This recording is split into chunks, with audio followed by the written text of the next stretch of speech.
പുരാതന ആര്യന്മാർ കൃഷിക്കാരായിരുന്നു. എല്ലാ കാലത്തും ആര്യന്മാര് കൃഷിയും ചെയ്യും, കച്ചവടവും ചെയ്യും, ഉപദേശവും ചെയ്യും, എല്ലാ വ്യവഹാരവും ചെയ്യും. ആര്യന്മാര് എന്ന് പറഞ്ഞാൽ ശ്രേഷ്ഠന്മാരെന്നേ അർത്ഥമുള്ളൂ, മറ്റൊരർത്ഥം നമ്മൾ എടുക്കില്ല. പിന്നെ പുരാതന ആര്യന്മാർ എന്ന് പറഞ്ഞാൽ എന്താ അർത്ഥം? പണ്ടുള്ള ശ്രേഷ്ഠന്മാര്. പണ്ടുള്ള ശ്രേഷ്ഠന്മാര് കൃഷി മാത്രമല്ല ചെയ്തത്, എല്ലാം ചെയ്തിട്ടുണ്ട്, കൃഷിയും ചെയ്തിട്ടുണ്ട്. പണ്ടുള്ള എല്ലാ ശ്രേഷ്ഠന്മാരും കൃഷി ചെയ്തവരൊന്നുമല്ല. ഇത് ഈ ചോദ്യം നേരത്തെ പറഞ്ഞ അടിമ മനസ്സെന്ന് വന്നതാണ്. കാരണം ആര്യൻ എന്ന് പറഞ്ഞ ഒരു വർഗമാണ്, മധ്യപൂർവേഷ്യയിൽ നിന്ന് എല്ലാ പ്രദേശത്തും വന്നവരാണ്. അവരുടെ ആദ്യത്തെ തൊഴില് എന്താ പറയേണ്ടത്, കൃഷിയായിരുന്നു. പിന്നെ പശുക്കളെയൊക്കെ മേക്കലായിരുന്നു. ഇങ്ങനെയൊക്കെയുള്ള സമ്പ്രദായങ്ങളിൽ നിന്നാണ് പോയി ചോദ്യം വരുന്നത്. അതിനനുസരിച്ച് ഉത്തരം വരില്ല. ഏതായാലും അതുകൊണ്ട് തവള കരച്ചിലിനെ അനുകരിച്ചാണ് വേദമുണ്ടായതെന്നും, കാരണം കൃഷിക്കാരാവുമ്പോ തവള ആയിട്ട് നല്ല ബന്ധം ഉണ്ടാവുമല്ലോ. അപ്പൊ തവള കരച്ചിൽ അവരിങ്ങനെ കേൾക്കും. അപ്പൊ ആ തവള കരച്ചിലിനെ അനുകരിച്ചിട്ടാണ് വേദം ഉണ്ടായത് എന്നാണ് ബുദ്ധിജീവികൾ പറഞ്ഞിട്ടുള്ളത്. അത് നല്ല വ്യാഖ്യാനാണ്. ഈ വെള്ളമായിട്ട് ഇങ്ങനെ അധികം ബന്ധപ്പെടുമ്പോ അങ്ങനെയൊക്കെയല്ലേ തോന്നുള്ളൂ. ഈ വെള്ളമായിട്ട് അധികം ബന്ധപ്പെടുന്ന ആൾക്കാർക്ക് തവളേനെയാണല്ലോ ആദ്യം ഓർമ്മ വരിക, അല്ലാണ്ട് ഇപ്പൊ എന്തിനാ ഓർമ്മ വരിക? ബുദ്ധിജീവികൾ എന്ന് പറയുമ്പോൾ അതിന്റെ ഒരു ലക്ഷണമാണല്ലോ അപ്പൊ അതൊക്കെ, ഈ വെള്ളമായിട്ടുള്ള അധിക ബന്ധം. അല്ലാണ്ട് ഇപ്പൊ എന്തൊരു വിഡ്ഢിത്താന്ന് ആലോചിച്ച് നോക്കൂ.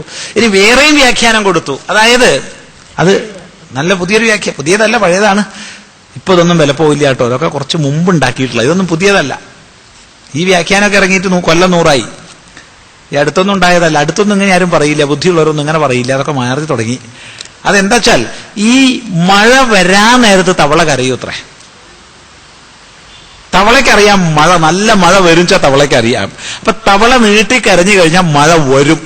അപ്പൊ കൃഷിക്കാരായ തങ്ങൾക്ക് മഴ ലഭിക്കണം. അപ്പൊ തത്തുല്യമായി ശബ്ദം ഉണ്ടാക്കി കഴിഞ്ഞാൽ മഴ വന്നോളും. ആ ആഗ്രഹത്തോടു കൂടി അവർ ഈ വേദം ചൊല്ലിത്രേ. ഏതായാലും മലയാളികളോട് ഇതൊക്കെ അധികം ഉപദേശിച്ച ഒരു ബുദ്ധിജീവികൾ എഴുതിയതായി കണ്ടുന്ന ഈ മലയാളികളോട് ഇതേറെ ഉപദേശിച്ച ബുദ്ധിജീവി അദ്ദേഹത്തിന്റെ അവസാന കാലാവുമ്പോഴത്തേക്ക് ആർക്ക് വേണ്ടി അങ്ങനെയൊക്കെ എഴുതിയോ അവരെടുത്ത് പുറത്താക്കപ്പെട്ടു. അങ്ങനെ പുറത്താക്കപ്പെട്ട സന്ദർഭത്തിൽ തൃശൂർ ബ്രഹ്മസ്വം മഠത്തില് ഒരു ഗുരുപൂർണിമ സമാചരണത്തിന് അല്ലെങ്കിൽ ശങ്കരജയന്തി സമാചരണത്തിന്, തെറ്റിയാൽ ഈ രണ്ടിലൊന്നാ, മൂന്നാമതൊന്നല്ല, ഈ രണ്ടിൽ ഏതാണെന്നൊരു സന്ദേഹം ഇപ്പോ ഒന്ന് പറഞ്ഞപ്പോ, ഒന്നുകിൽ ഗുരുപൂർണിമ അല്ലെങ്കിൽ ശങ്കരജയന്തി, ഈ സമാചരണത്തിന് ക്ഷണിക്കപ്പെട്ടപ്പോ ഇതേ ബുദ്ധിജീവി വേദത്തിന്റെ മഹത്വത്തെക്കുറിച്ചാണ് അന്ന് പ്രസംഗിച്ചത്. കാരണം മറ്റേ പാളയത്തു നിന്നുമെല്ലാം മാറിയിരുന്നു, അഥവാ മാറ്റിയിരുന്നു.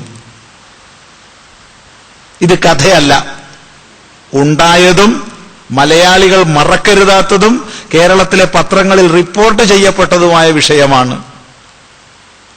പക്ഷെ എഴുതിയത് മായ്ക്കാനും മറയ്ക്കാനും ഒക്കില്ലല്ലോ.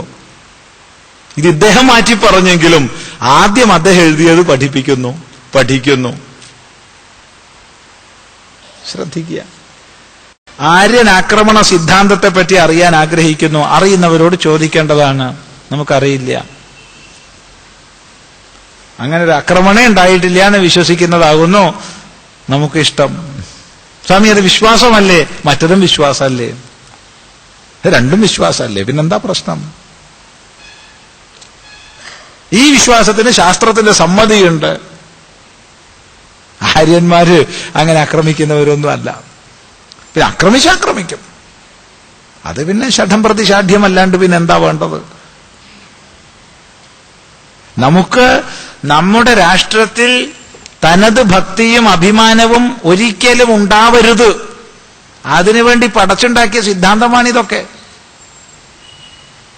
നിങ്ങൾ ആരും ഈ നാട്ടിന്റെ സ്വന്തം മക്കളല്ല. നിങ്ങൾ കുറെ മുൻപ് വന്നുകൂടിയവര്, ഞങ്ങൾ പിൻപേ വന്നു, അത്രയേ ഉള്ളൂ. നമ്മൾ രണ്ടും വന്നവരാണ്.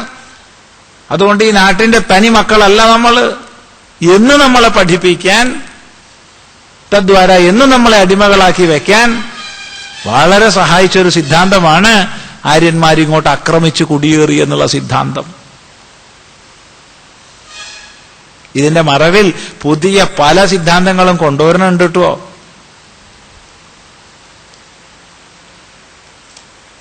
അതായത് കരുതലോടുകൂടി ഇരിക്കേണ്ടുന്ന പല സിദ്ധാന്തങ്ങളും പുതുതായിട്ട് വരാൻ പോകുന്നുണ്ട്.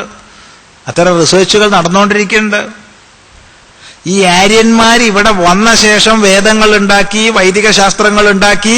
ആ വൈദിക ശാസ്ത്രങ്ങളിൽ ഉള്ളതാണ് സനാതനധർമ്മം, ഹിന്ദുധർമ്മം. എന്നാൽ ആര്യന്മാരുടെ തനത് ശാസ്ത്രം അവിടെ ഉണ്ടായിരുന്നു. കരുതിയിരിക്കുക, ഇത് വരാൻ പോണുണ്ട്.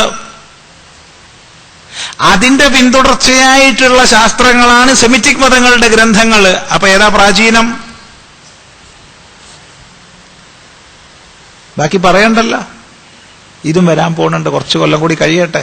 ഈ നിലയിലും ചില റിസർച്ചുകളൊക്കെ നടക്കുന്നുണ്ട്.